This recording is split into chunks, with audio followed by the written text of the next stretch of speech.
You got people like this around you. Country's full of them now. People walking around all day long, every minute of the day, worried about everything. Worried about the air, worried about the water, worried about the soil. Worried about insecticides, pesticides, food additives, carcinogens. Worried about radon gas, worried about asbestos. Worried about saving endangered species. Let me tell you about endangered species, all right? Saving endangered species is just one more arrogant attempt by humans to control nature. It's arrogant meddling. It's what got us in trouble in the first place. Doesn't anybody understand that? Interfering with nature. Over 90%, way over 90% of all the species that have ever lived on this planet, are gone. They're extinct. We didn't kill them all. They just disappeared. That's what nature does. They disappear these days at the rate of 25 a day. And I mean regardless of our behavior. Irrespective of how we act on this planet, 25 species that were here today will be gone tomorrow. Let them go gracefully. Leave nature alone.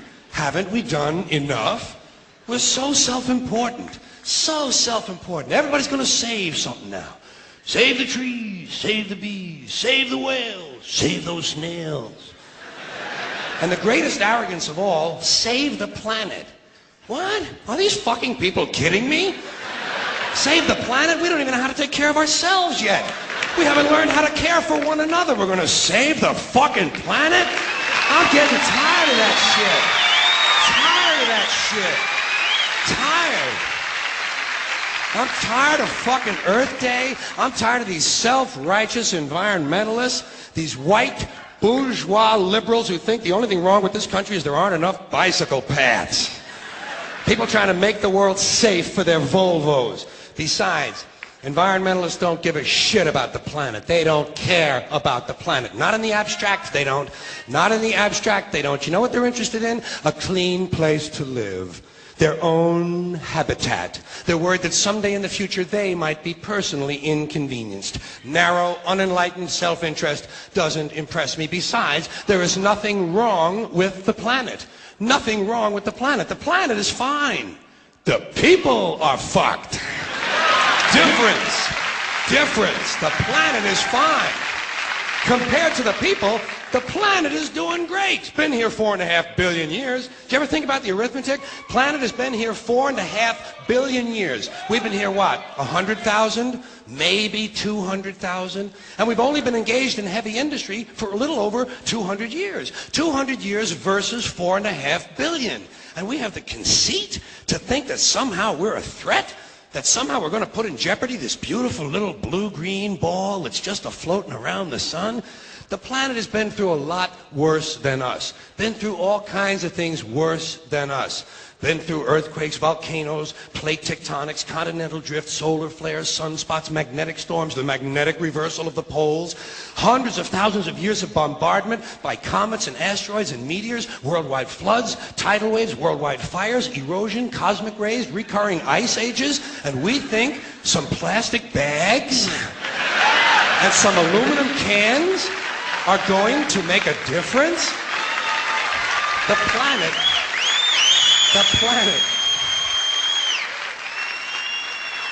planet isn't going anywhere. We are. We're going away. Pack your shit, folks. We're going away.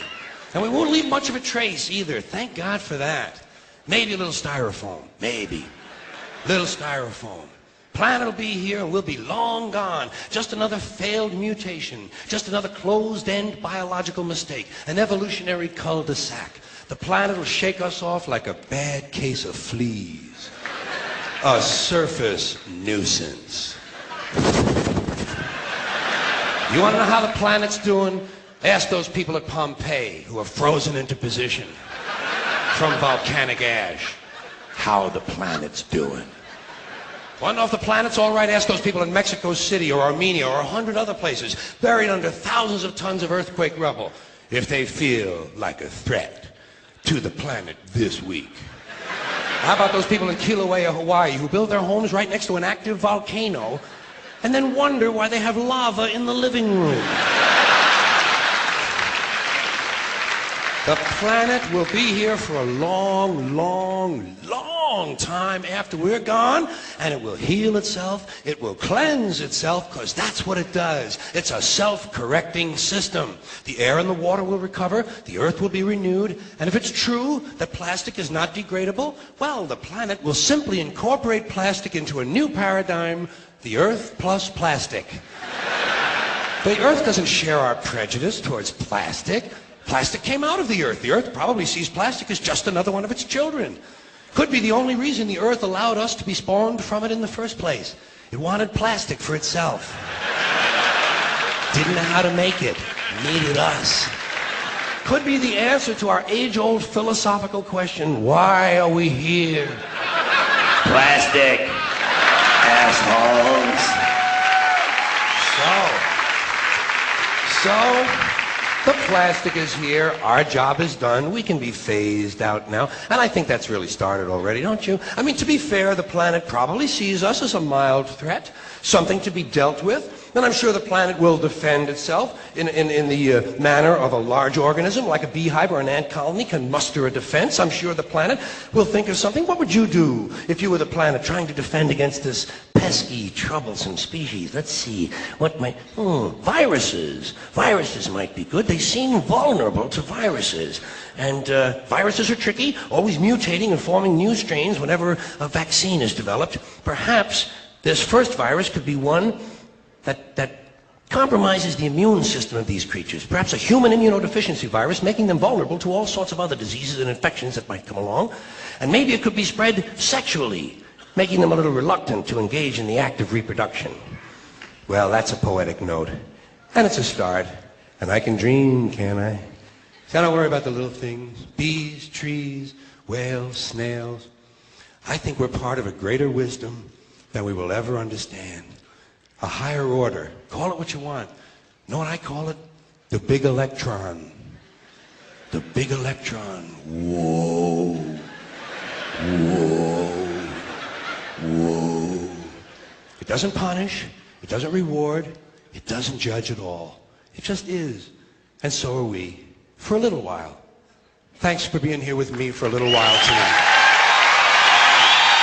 Thank you. Thank you very much.